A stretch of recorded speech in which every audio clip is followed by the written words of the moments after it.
مکمل ہوا اور 10واں پارہ آدھا ہو گیا۔ سورہ اعراف کل شروع ہوئی تھی، آج مکمل ہوئی۔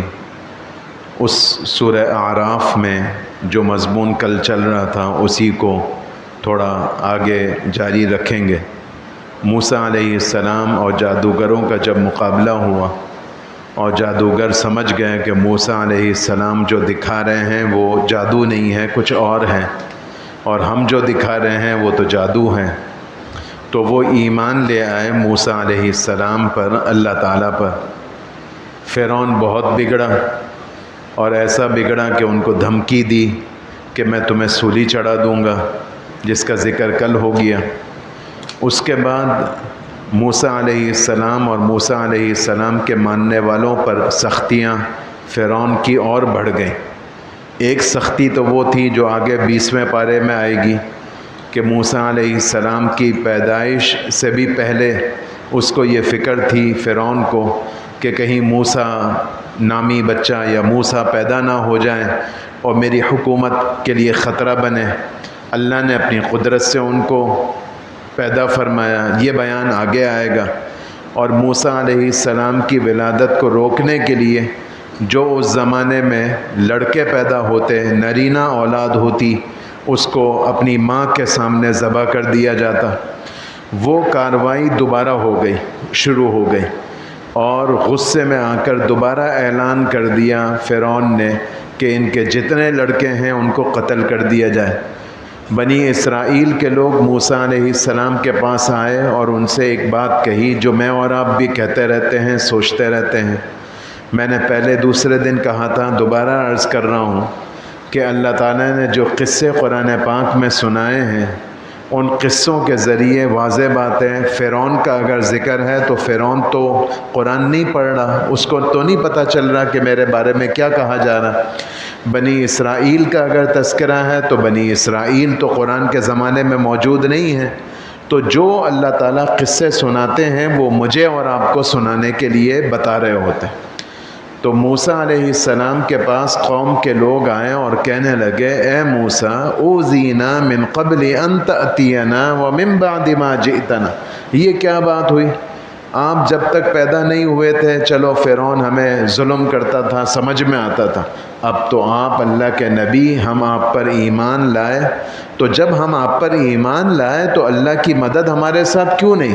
اور کیوں نہیں اللہ تعالیٰ فرعون کو پکڑتے ہیں؟ اور کیوں نہیں اللہ تعالیٰ ہمیں فرعون کے مظالم سے نجات عطا فرماتے؟ یہ میں اور آپ بھی سوچتے ہیں۔ کیا مطلب؟ میں اور آپ بھی جلد باز ہیں، ہم سمجھتے ہیں، چاہتے ہیں کہ بس ابھی رمضان کے روزے رکھے، اب میں بزرگ ہو گیا اور میں نے اتنے قرآن پڑھے، ابھی میں فلانی دعا کروں گا اور میری دعا تو بس ٹھک کر کے آسمانوں میں جائے گی، اور میں فلانے بچے پر دم کروں گا اور وہ صحت یاب ہو جائے گا۔ پھر ہم پریشان ہوتے ہیں، میں نے تو رمضان میں قرآن سنایا اور میں نے تو اعتکاف بھی کیا اور میں نے فلانی نیکی بھی کری، یہ میری بزرگی کیوں نہیں ظاہر ہو رہی؟ یہ ہماری ناسمجھی ہے۔ بات سے بات نکلی ہے تو سنا دیتا ہوں۔ آج کے پڑھے ہوئے قرآن میں آگے سورہ انفال ہے، انفال کے آخر میں اللہ تعالیٰ نے ایک بات بیان فرمائی جو اسی سے جڑی ہوئی ہے جو میں آپ کو ابھی سنا رہا ہوں، اور یہ بات انفال میں بھی ہے اور آل عمران میں بھی ہے۔ انفال میں تو یوں کہا، ام حسبتم ان تترکوا ولما یعلم اللہ الآیہ۔ آل عمران میں یوں کہا، ام حسبتم ان تدخلوا الجنۃ ولما یأتکم مثل الذین خلوا من قبلکم الآیہ۔ خلاصہ کیا ہے؟ اچھا، آل عمران میں ایک اور جگہ بھی یہ مضمون ہے۔ بہرحال خلاصہ کیا ہے؟ اے مسلمانوں، تم جتنے کام کرتے ہو، ایمان، عمل صالح، یہ تم اس لیے نہیں کر رہے ہو کہ دنیا میں تمہاری بزرگی ظاہر ہو اور دنیا میں تم پر نعمتیں ہیں۔ نعمتیں آپ بھی سکتی ہیں، لیکن اصل میں تم یہ سب آخرت کے لیے کر رہے ہو، جنت کے لیے کر رہے ہو۔ اور یہ یاد رکھو کہ جنت سستی نہیں ہے، جنت کوئی بے قیمت اور کم قیمت چیز نہیں ہے۔ چونکہ جنت قیمتی اور جنت کے حصول کے لیے تم ساری محنت کر رہے، تو اس لیے میں تمہیں خوب کھڑکاؤں گا، خوب آزماؤں گا، خوب دیکھوں گا، جانچوں گا کہ تم کھرے ہو یا کھوٹے ہو۔ تو اس واسطے موسیٰ علیہ السلام کے پاس لوگ آئے اور کہنے لگے یہ کیا بات ہوئی؟ موسیٰ علیہ السلام نے کیا کہا جو مجھے اور آپ کو کہا جاتا، استعینوا باللہ واصبروا، بھائی صبر کرو، اللہ کی طرف دیکھو۔ یہ بات طے ہے کہ اللہ کے ہاں دیر ہے اندھیر نہیں۔ ان الارض للہ یورثها من یشاء، نتیجہ اور انجام تمہارا ہی اچھا ہوگا، ڈرو نہیں، جلد باز نہ بنو، پریشان نہ ہو، بالآخر تم ہی کامیاب ہوگی۔ چنانچہ پھر ایسا ہوا کہ اللہ نے فرعون پر اور فرعونیوں پر اپنی مختلف قسم کی آزمائشیں بھیجی، اور اللہ نے یہ بتایا کہ 5 قسم کے عذاب ہم نے بھیجے، طوفان کا عذاب، ٹڈیوں کا عذاب، خون کا عذاب، اور فارسلنا علیہم الطوفان والجراد والقمل، جوؤں کا عذاب، مینڈک کا عذاب، یہ اللہ نے پہ در پہ عذاب بھیجے۔ اور ایک عذاب آتا، اس عذاب میں فرعون اور فرعونی مبتلا ہوتے، اسی وقت میں اسی سرزمین میں بنی اسرائیل اس عذاب میں مبتلا نہ ہوتے۔ فرعون اور فرعونی سمجھ گئے کہ دال میں کچھ کالا ہے۔ مثال کے طور پر خون کا عذاب کیا مطلب؟ پانی پینے لگے، وہ پانی خون بن جائے، واضح بات ہے، کون پی سکتا ہے؟ اسی گلاس کو کوئی بنی اسرائیلی اپنے ہاتھ میں لے تو وہ دوبارہ پانی ہو جائے۔ یہ عجیب بات ہے، عجیب ماجرا ہے۔ تو یہ اللہ نے ان کو آزمائشوں میں مبتلا کیا، تو فرعون مجبور ہو کر گھٹنے ٹیک کر موسیٰ علیہ السلام کو کہنے لگا یہ عذاب آپ ہم سے دور کرا دیں، ہم آپ سے مذاکرات بھی کریں گے، بنی اسرائیل کو جو ہم نے غلام بنا رکھا ہے ان کو بھی ہم چھوڑ دیں گے۔ موسیٰ علیہ السلام سوچتے کہ چلو شاید آنکھیں کھل گئی ہیں۔ میں نے کل پرسوں نہیں کہا تھا، نبی شفقت کا پیکر ہوتا ہے، نبی کے دل میں کوئی برا جذبہ نہیں ہوتا کہ میں قوم کو میری بد دعا سے سزا ملے، یہ جذبہ نہیں ہوتا۔ تو موسیٰ علیہ، بھائی یہ بچہ کس کے ساتھ ہے؟ اب آپ گھومو پھرو نہیں، آگے آ جاؤ، شاباش آگے آ جاؤ، کرسی چھوڑ دو، آپ کرسی بڑی عمر کے لوگوں کے لیے، شاباش آگے آؤ، اور آگے آؤ، بس اب سکون سے بیٹھ جاؤ، بہت اچھا بچہ ہے۔ یہ بڑوں کو سوچنا چاہیے کہ ایسے بچے توجہ خراب کر دیتے ہیں، اور ہمارے لوگ یہ سمجھتے ہیں کہ ہم ماحول میں لائیں، بھائی ماحول میں ضرور لائیں، اپنے ساتھ بٹھائیں، ایسے آزاد چھوڑ دینا یہ کون سی سمجھداری ہے؟ تو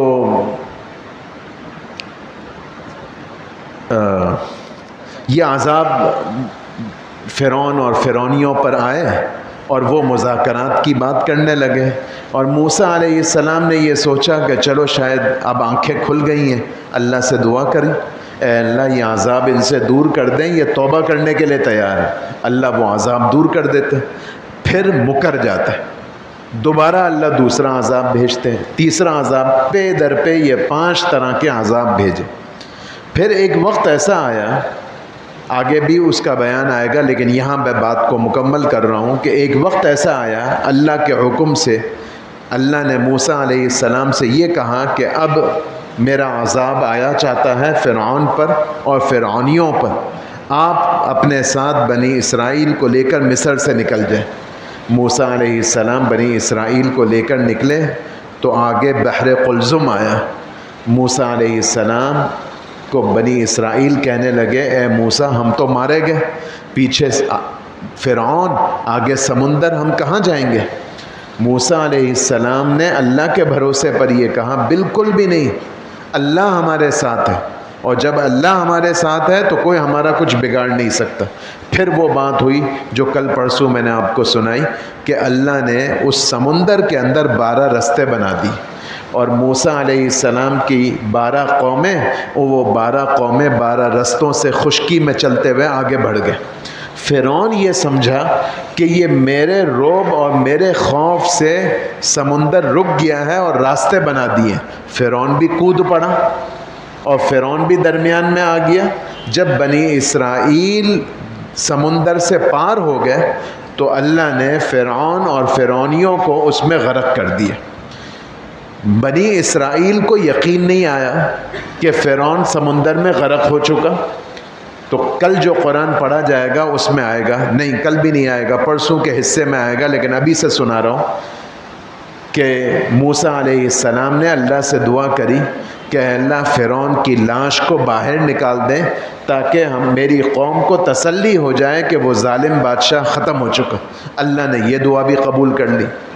جب یہ آگے گئے بنی اسرائیل موسیٰ علیہ السلام کے ساتھ آگے بڑھے، اب اطمینان ہو چکا کہ فرعون تو ہلاک ہو چکا، آج جہاں سے قرآن پڑھا گیا پہلی رکعت میں، تو ایک قوم پر گزر ہوا اور وہ قوم کسی بت کی پوجا کر رہی تھی۔ تو بنی اسرائیل نے موسیٰ علیہ السلام سے کہا، اے موسیٰ یہ کیسے خوش قسمت ہیں، ان کو ان کا خدا نظر آتا ہے، ہمارے لیے بھی کوئی ایسا خدا کا بندوبست کر دیں جو ہمیں نظر آئے اور ہم اس کی پوجا کریں۔ موسیٰ علیہ السلام سر پکڑ کے بیٹھ گئے، عجیب لوگ ہوں، ابھی تمہیں اس ظالم بادشاہ سے کس نے نجات دی؟ وہ تو اللہ نے دی، تو جس اللہ نے دی اس اللہ کو ہم مانتے ہیں نا، اور وہ اللہ نظر نہیں آتا، اس لیے کہ اللہ کو ہم جنت میں تو دیکھیں گے، دنیا میں ہماری آنکھوں میں وہ بس نہیں کہ ہم اللہ کو دیکھ سکیں، تم کیسی باتیں کرتے ہو۔ خیر بنی اسرائیل چپ ہو گئے۔ کچھ عرصے کے بعد بنی اسرائیل نے دوسرا مطالبہ کیا موسیٰ علیہ السلام سے، ہم کیسے مانیں کہ آپ اللہ کے پیغمبر اللہ کے نبی ہیں، آپ کوئی اللہ سے ہمارے پاس دستاویز لے کر آئیں تو مانوں۔ موسیٰ علیہ السلام نے اللہ سے بات کری تو اللہ نے موسیٰ علیہ السلام کو کوہ طور پر اپنے پاس بلا لیا 40 دن کے لیے، اور وہاں تورات مرحمت فرمائی، اور تورات لے کر موسیٰ علیہ السلام قوم کے پاس آئے۔ لیکن پیچھے ایک اور واقعہ ہو گیا۔ وہ واقعہ یہ ہوا کہ ایک شخص تھا اس قوم میں جس کا نام سامری تھا، اس نے قوم کو یہ کہا کہ موسیٰ تو پتہ نہیں کہاں چلے گئے اللہ سے ملنے کے لیے، تمہارا اللہ تو یہ رہا، کہاں رہا؟ اس نے جادو کے زور پر کوئی ایسا کمال دکھایا کہ گائے کی مورتی بنائی اور اس میں مٹی ڈالی، اور اس گائے کی مورتی میں سے آواز آنے لگی۔ وہ آواز کوئی معنی خیز نہیں تھی، کوئی مطلب خیز نہیں تھی، صرف آواز آ رہی تھی، اور قوم کو یہ جھانسا دیا کہ یہ تمہارا خدا ہے۔ قوم ایسی بے وقوف کہ سامری کی باتوں میں آ گئی، اور وہ جو بچڑا تھا اس کی مورتی کی پوجا کرنے لگے۔ موسیٰ علیہ السلام جب واپس آئے اور دیکھا کہ قوم تو یہ کر رہی ہے، تم عجیب لوگ ہو، تمہیں اللہ نے فرعون سے نجات دی، تمہارے مطالبے پر میں اللہ کے پاس تورات لینے کے لیے گیا، آسمانی کتاب لینے کے لیے گیا، اور دیکھو یہ آسمانی کتاب، اور تم پیچھے یہ کر بیٹھے۔ اب تمہاری سزا یہ ہے کہ جس نے گائے کو سجدہ کرا اس کی توبہ اس وقت قبول ہوگی جب اس کو قتل کیا جائے گا۔ یہاں درمیان میں یہ سن لیں کہ کل بھی یا پرسوں بھی اس طرح کی بات میں نے کری تھی کہ ہم تو رسول غنیمت کے اوپر میں نے عرض کیا تھا، غنیمت اور قربانی کے اوپر میں نے آپ کو سنایا تھا کہ رسول اللہ صلی اللہ علیہ وسلم کی امت میں ہونے کے ہمیں بہت مزے ہیں، بہت فائدے ہیں۔ من جملہ ان کے یہ ہیں کہ ہم گناہ کرتے ہیں اور توبہ کر لیتے ہیں۔ توبہ کیسے کرتے ہیں؟ 2 رکعت صلاۃ التوبہ پڑھتے ہیں، استغفار کرتے ہیں، آنسو بہاتے ہیں، اللہ سے معافی مانگتے ہیں، اور اللہ ہمیں معاف کر دیتے ہیں۔ یہ طے ہے۔ ہمارے پڑوسی کو بھی نہیں پتہ ہوتا، ہمارے گھر کی بیوی کو بھی نہیں پتہ ہوتا کہ میں نے فلانا گناہ کرا تھا جس سے میں نے معافی مانگی۔ ایسا اللہ تعالیٰ ہم پر پردہ ڈال کر رکھتے ہیں۔ لیکن پہلے زمانے میں کیا ہوتا تھا، جس سے گناہ ہو جاتا اور وہ توبہ کرنا چاہتا تو توبہ کرنے کے لیے مختلف قسم کے یہ والے کام کرنے پڑتے، جیسے میں نے آپ کو ابھی سنایا۔ میں نے کیوں کہا کہ میں گناہ کرتا ہوں اور میرے گھر کے بچوں کو بھی نہیں پتا کہ میں نے فلانا گناہ کرا؟ پچھلی قوموں میں یہ بھی تھا کہ کوئی آدمی گناہ کرتا، اس کے گھر کے دروازے پر لکھ دیا جاتا فرشتوں کی طرف سے کہ اس نے رات فلانا گناہ کرا۔ اب آپ تصور کریں کہ میرے اور آپ کے ساتھ یہ ہو اور ہمارے گھر پر لکھ دیا جائے کہ اس نے رات میں یہ حرکت کری ہے، کیا عزت رہے گی؟ اور آپ مجھے یہاں قرآن سنانے دیں گے کہ یہ تو گڑبڑ آدمی ہے؟ کیسا اللہ کا کرم کہ میں گناہ کروں اور اللہ تعالیٰ میری غلطیوں پر پردہ بھی ڈال دے۔ اور پردہ بھی کیسا؟ ہم گھروں میں پردہ لگاتے ہیں نا، پردہ تو پردے کے لیے ہوتا ہے، لیکن ہم عام پردہ نہیں لگاتے، پردہ فینسی لگاتے، خوبصورت ہوتا ہے۔ وہ پردہ جو پردے کے لیے تھا اس پر بھی پیسے خرچ ہوتے ہیں، اور وہ الٹا دیوار سے زیادہ، کھڑکی سے زیادہ بعض دفعہ خوبصورت ہوتا ہے۔ تو اللہ پردہ نہیں ڈالتے، یعنی چھپاتے نہیں ہیں کہ میں نے تو فلانا گناہ کرا، بلکہ ایسا لبادہ ڈال دیتے ہیں، ایسا خوبصورت پردہ ڈال دیتے ہیں کہ آپ میری بات محبت سے سن رہے ہیں، آپ کو نہیں پتا میں اندر سے کتنا برا۔ یہ میرا اور اللہ کا معاملہ ہے۔ یہ جو اللہ نے کرم کیا ہوا، یہ رسول اللہ صلی اللہ علیہ وسلم کا طفیل ہے۔ تو پچھلی قوموں میں یہ نہیں تھا۔ موسیٰ علیہ السلام نے یہ کہا کہ تمہاری توبہ اس وقت قبول ہوگی جب تم میں سے جس نے یہ گناہ کرا وہ جان سے مار دیا جائے تو اس کی توبہ قبول ہوگی۔ یہ سارا قصہ اللہ تعالیٰ نے سنایا۔ پھر وہ قصہ بھی سنایا جو 2 دن پہلے میں سنا چکا کہ موسیٰ علیہ السلام نے تقاضا کیا کہ تمہیں میرے ساتھ نکلنا ہوگا جہاد کے لیے، بیت المقدس جانے کے لیے۔ قوم نے نافرمانی کری۔ پھر میں نے آپ کو میدان تی والا قصہ 6 پارے کے خلاصے میں سنایا تھا۔ یہ موسیٰ علیہ السلام کا تذکرہ جو یہاں ہے وہ میں نے آپ کو سنا دیا۔ کچھ باتیں اگلے پاروں کی بھی آ گئی اور کچھ باتیں آئندہ پاروں میں بھی آتی رہیں گی۔ ایک قصہ اس جگہ پر اللہ تعالیٰ نے ہفتے والوں کا سنایا ہے۔ ہفتے والوں کا کیا مطلب ہے؟ ایک قوم ایسی تھی جیسے میرے اور آپ کے لیے جمعے کے دن کو تمام ہفتے میں عظمت والا دن قرار دیا گیا۔ ویسے تو سارے دن اللہ کے اور سارے دنوں میں اللہ کی ماننی ہے، لیکن دنوں میں سے ایک دن کو زیادہ فضیلت والا بنا دیا گیا۔ سارے مہینے اللہ کے، رمضان ان 12 مہینوں میں سے فضیلت والا مہینہ قرار پایا۔ ساری زمین اللہ کی، لیکن حرمین اور بیت اللہ اور حرم اس کا تقدس زیادہ کر دیا گیا۔ اسی طرح پچھلی قوموں میں سے ایک قوم ایسی تھی جن کے لیے ہفتے کے دن کو عبادت کا دن مقرر کیا گیا، اور ہفتے کا دن ان کا یکسوئی سے عبادت میں لگے۔ اس کے لیے یہ کہا گیا کہ تم آج کے دن اپنا معاش پہ نہ جاؤ۔ ان کا جو معاش تھا، روزگار کا جو ذریعہ تھا، وہ مچھلی تھی، مچھلی پکڑتے تھے، بیچتے تھے۔ تو اللہ کی طرف سے یہ ارشاد ہوا نبی کے ذریعے کہ تم آج کے دن مچھلی کا شکار نہ کرو، باقی 6 دن کرو۔ کیوں نہ کرو؟ اس لیے کہ آج کا دن تو تم میرے لیے خاص کر دو عبادت کے لیے۔ یہ حکم دے دیا اور قوم اس پر آمادہ بھی ہو گئی۔ اچھا، اللہ حکم دیتے ہیں، جیسے بچہ اسکول میں پڑھتا ہے، پڑھاتے ہیں ٹیچر اور پھر کہتے ہیں تمہارا میں ٹیسٹ لوں گا، تمہارا میں جائزہ لوں گا، تمہارا اسیسمنٹ ہوگا۔ ویسے کون پڑھے گا اگر امتحان نہ ہو؟ تو امتحان کا بوجھ تو بنتا ہے، لیکن امتحان دینا پڑتا ہے۔ تو اللہ نے حکم دیا، قوم آمادہ بھی ہو گئی۔ پھر اللہ نے آزمایا یوں کہ باقی 6 دنوں میں پانی میں ان کے علاقے میں اتنا شکار نہ آتا جتنا شکار ہفتے کے دن آنے لگا۔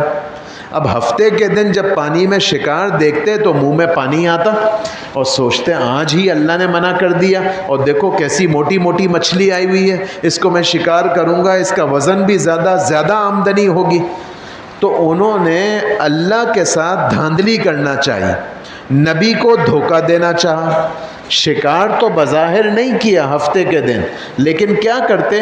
ہفتے کے دن جب شکار کو آتا دیکھتے تو اپنے علاقے کا جو پانی تھا یا چشمہ تھا یا نہر تھا، جو بھی جگہ تھی، اس کا بند کر دیتے، دروازہ بند کر دیتے، تاکہ ہفتے کے دن جو مچھلیاں آئی ہیں وہ مچھلیاں مقید ہو جائیں، بند جائیں، پھنس جائیں اور نکل نہ سکے، اور پھر اتوار کو ان کو شکار کر لیتے۔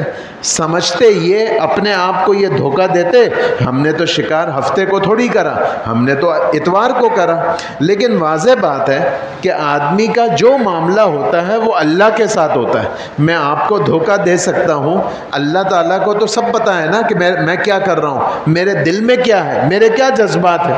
تو اللہ کو تو معلوم تھا کہ یہ حرکت کیا کر رہے ہیں. تو اللہ نے ان کی پکڑ فرمائی، اور پکڑ ایسی فرمائی کہ اللہ نے سزا کے طور پر ان کو بندروں کی شکل میں تبدیل کر دیا.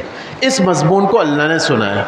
اچھا، ایک بات اور اللہ نے یہاں پر بیان کی کہ یہ جو ہفتے والے تھے یہ سب کے سب ایسے نہیں تھے جنہوں نے یہ گڑبڑ کری اور دھاندلی کری اور اللہ کے ساتھ دھوکہ دہی کا کام کرا. سب ایسے نہیں تھے، بلکہ ایسا معلوم ہوتا ہے کہ قوم 3 حصوں میں بٹ گئی تھی. ایک تو وہ تھی جنہوں نے کھلی خلاف ورزی کری. دوسرا طبقہ ان میں وہ تھا جنہوں نے یہ سوچا کہ یہ غلط کر رہے ہیں. انہوں نے ہفتے کے دن شکار نہیں کرا، ایک کام تو یہ کرا، اور جو شکار کرنے والے تھے ان کو کہا کہ بھئی تم یہ کام نہ کرو، اس سے اللہ ناراض ہو جائیں گے. انہوں نے خود بھی گناہ سے پرہیز کرا اور غلطی اور گناہ کرنے والوں کو بھی گناہ سے روکا.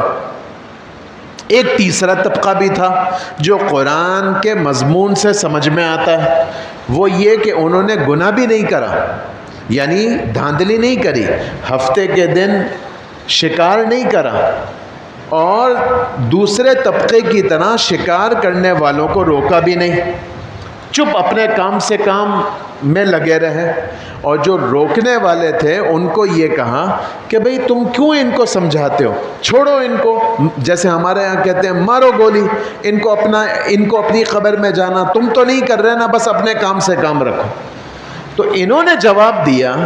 کنہوں نے جواب دیا آپ سمجھ رہے ہیں؟ دیکھیں 3 طبقے ہوئے. ایک طبقہ دھاندلی کرنے والا، دھوکہ دینے والا. دوسرا طبقہ گناہ نہ کرنے والا اور گناہ کرنے والوں کو گناہ سے روکنے والا. تیسرا طبقہ جو گناہ بھی نہیں کر رہا اور گناہ کرنے والوں کو روک بھی نہیں رہا. تو یہ جو تیسرا طبقہ تھا، انہوں نے دوسروں کو یہ کہا کہ تمہیں کیا پڑی ہے، تم کیوں ان کو سمجھاتے ہو، اپنی کرو. یہ جو دوسرے طبقے والے تھے انہوں نے یہ کہا کہ ہم اس لیے ان کو روکتے ہیں کہ کل کو اللہ کے ہاں ہماری پکڑ نہ ہو جائے، ہم اللہ کو کہہ سکیں اے اللہ ہم نے گناہ بھی نہیں کرا، اور جو گناہ کرنے والے تھے ان کو ہم نے اپنی سی کوشش کر کے گناہ سے روکنے کے لیے دعوت دی. یہ ذریعہ بنا ان کی کامیابی کا. یہ میں اس لیے وضاحت کر رہا ہوں کہ اس امت کے ذمے، 4 پارے میں نے آپ کو سنایا تھا، اس امت کے ذمے یہ لگایا کہ دین پر چلو، اور جو دین پر نہیں چلتے ان کو دین پر چلنے کی دعوت دو. اس سے کیا ہوگا؟ تمہارے کہنے سے ان کو ہدایت ملے گی یہ ضروری نہیں ہے.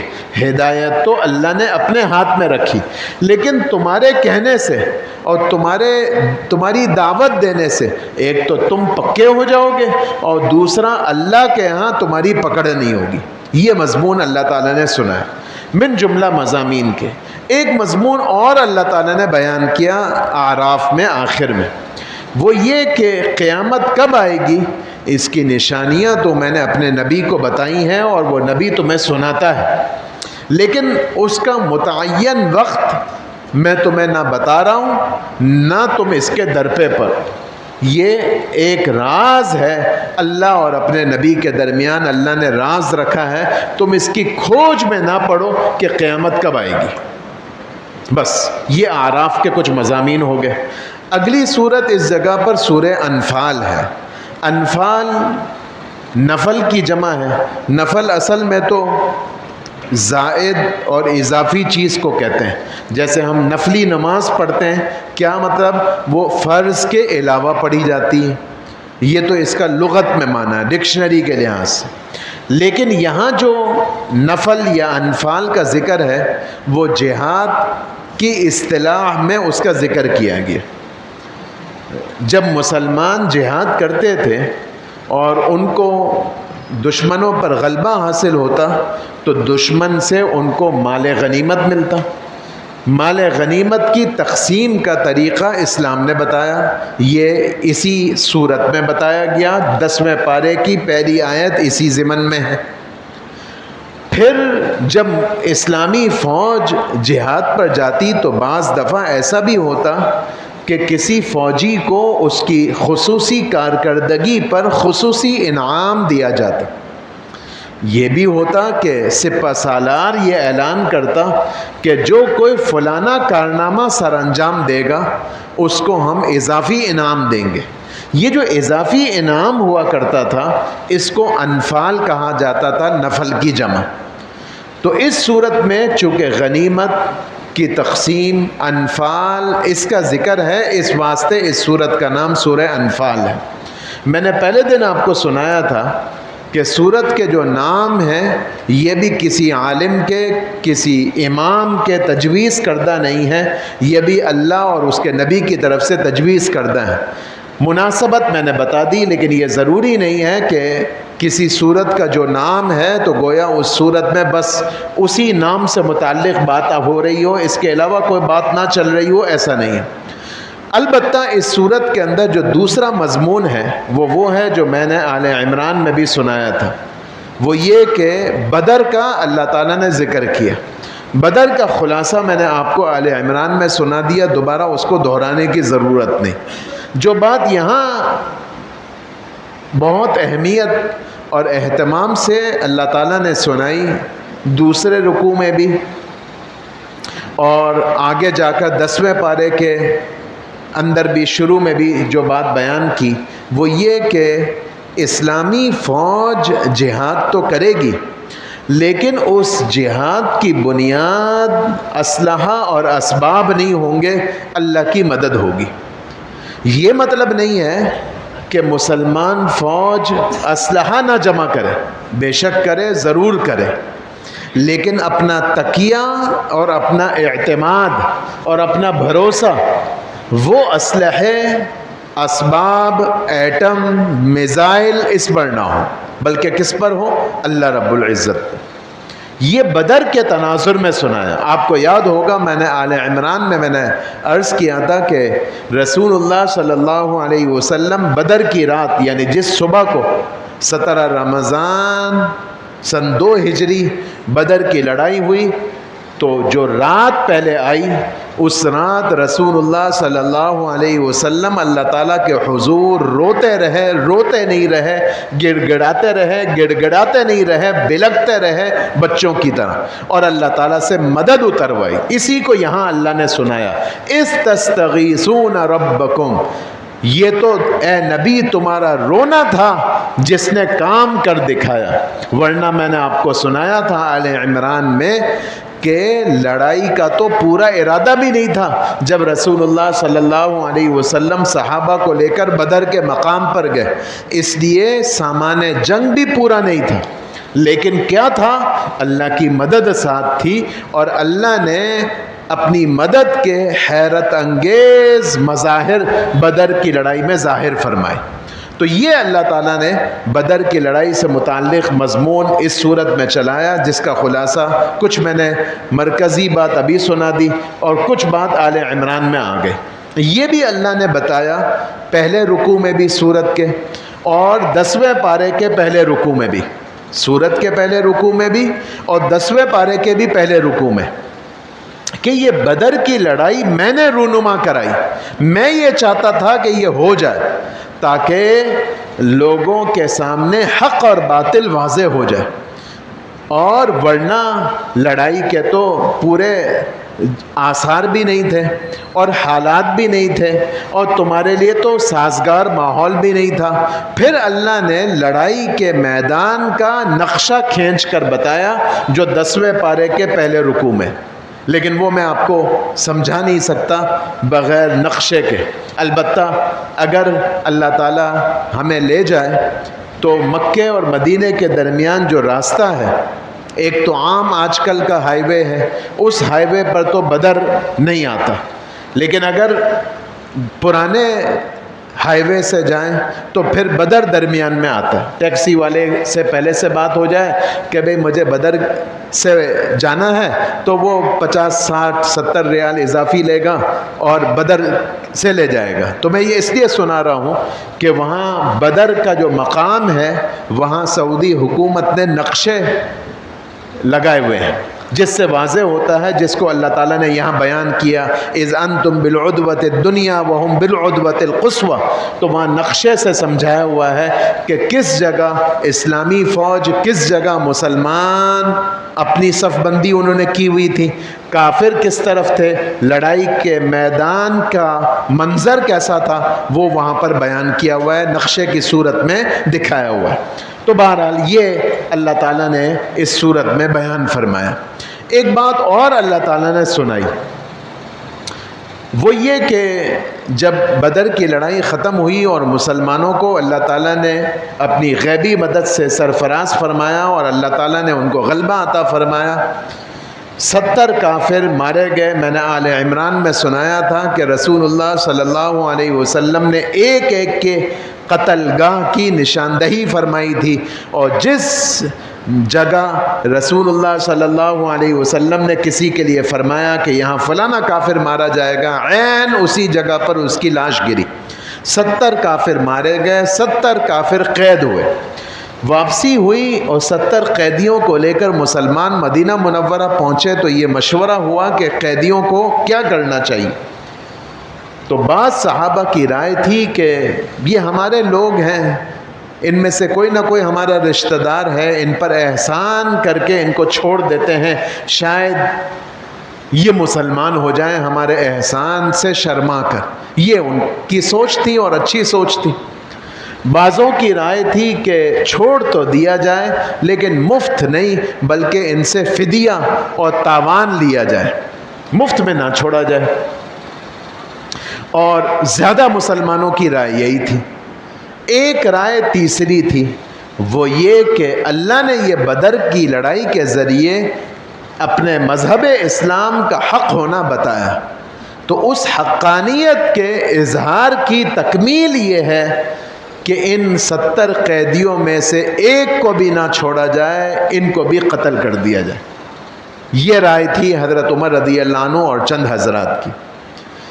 رسول اللہ صلی اللہ علیہ وسلم نے فیصلہ فرمایا دوسری رائے پر، فدیہ لے کر چھوڑ دینے کا فیصلہ فرمایا۔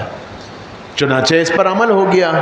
جب عمل ہو گیا تو اللہ نے اس سورت کی آخر کی آیتیں نازل فرمائیں، جس میں یہ فرمایا کہ آپ نے فیصلہ تو فرما دیا اور آپ کا فیصلہ ہم قبول کرتے ہیں، جس کو آپ کی زبان میں کہیں انڈورس کرتے ہیں، لیکن ہم چاہتے یہ تھے وہ جو عمر نے رائے دی کہ ان میں سے کسی کو چھوڑا نہ جائے، ان کو قتل کر دیا جائے۔ لیکن خیر، جو آپ نے فیصلہ فرمایا وہ بھی صحیح ہے۔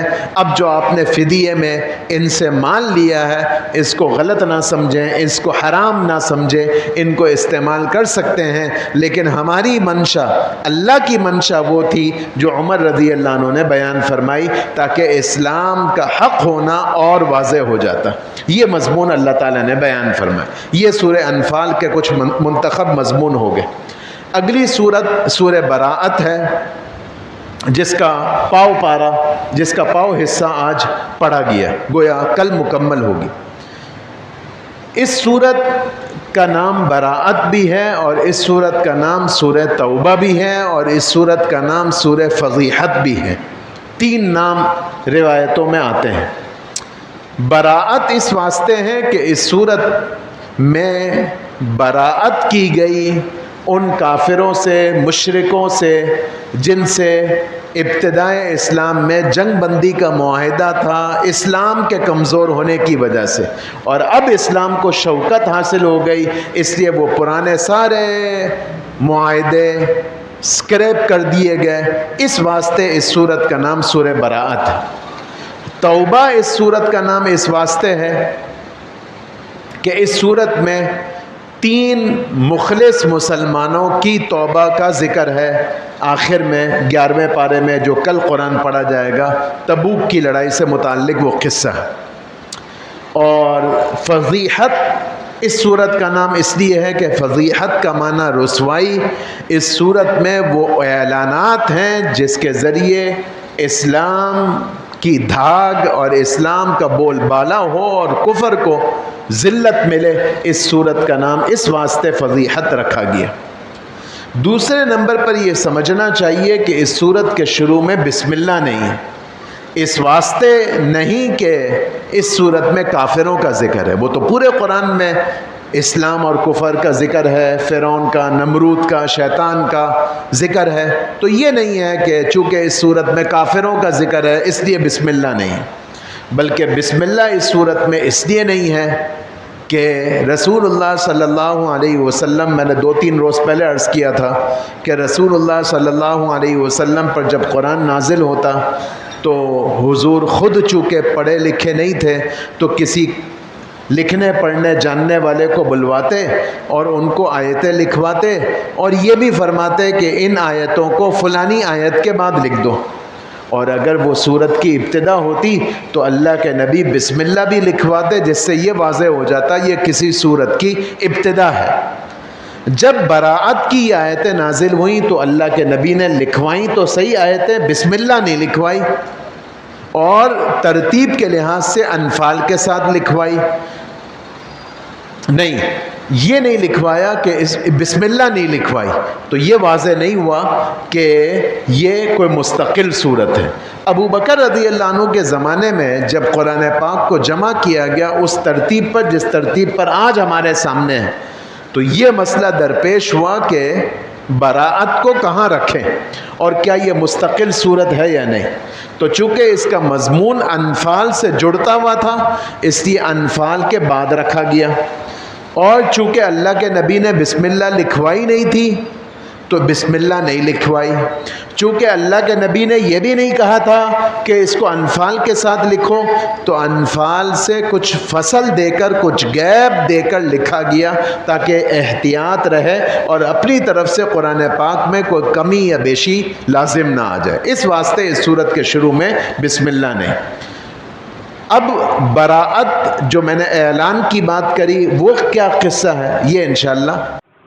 پیارے دوستو، اگر آپ کو یہ ویڈیو اچھی لگی تو اسے لائک کیجئے گا، چینل کو سبسکرائب کیجئے گا اور گھنٹی کے بٹن کو دبا دیجئے اور اس ویڈیو کو زیادہ سے زیادہ شیئر کیجئے۔